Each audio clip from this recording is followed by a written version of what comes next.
ঢাকা আন্তর্জাতিক বাণিজ্য মেলায় যেতে কেবল সাপ্তাহিক ছুটির দিনই হতে হবে তা নয়, কর্মদিবসের মাঝেও ফুরসত খোঁজেন কেউ কেউ।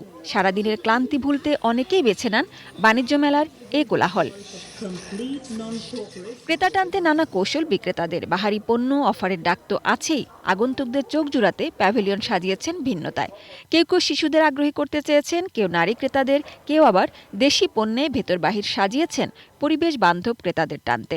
সবাই প্রত্যেকবারই প্রত্যাশা করে আমাদের প্যাভিলিয়নটা একটু অন্যরকম হবে এবং দেশীয় আদলেই তৈরি হয়, দেশীয় ম্যাটেরিয়াল দিয়েই তৈরি হয়। যারা এন্টারপ্রেনার আমাদের জেডিবিসির, তারা সবাই খুব খুশি, কারণ গতকালকে পর্যন্ত প্রত্যেকেরই ৮-১০ হাজার টাকা করে সেল হয়েছে।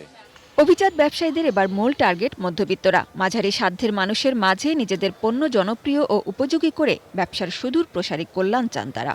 হাতিরের যে মানের যে ডিজাইনের ফার্নিচার, লং লাস্টিং ফার্নিচার, সেই তুলনায় মার্কেটে প্রাইসটা যথেষ্ট রিজনেবল। হাতির অন্য দিক থেকে এগিয়ে আছে, এই কারণে আমাদের ফার্নিচার এই দেশের ক্রেতাদেরকে আকৃষ্ট করছে, পাশাপাশি আমরা কিন্তু রপ্তানিও করছি।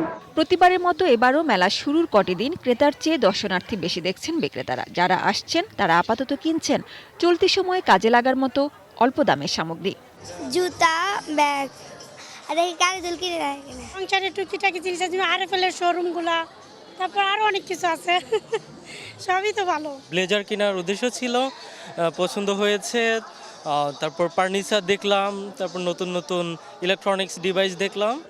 মেলার নানা জৌলুসের মাঝে কেউ কেউ ভিন্ন কিছু খোঁজেন। চলে যান মেলার এমন একটি জায়গায় যেখানে আছে দেশপ্রেম, আবেগ আর তার সাথে একাকার হয়ে থাকা এমন একজন যার ব্যক্তিত্ব সবাইকে কাছে টানে। তিনি আর কেউ নন, বঙ্গবন্ধু। যেখানে ওনার কিছু দেখি অবশ্যই এখানে ঢুকে কিছু একটা দেখতে ইচ্ছা করে, যে আরো কিছু জানা যায় কি। তিনার এই ধর্ম বিষয়ক এবং রাজনীতি যে সকল বিষয়ই হোক না কেন, এখানে সেগুলো উল্লেখিত রয়েছে এবং সে বিষয়গুলি এখানে খুব ভালোভাবে সংরক্ষিত আছে।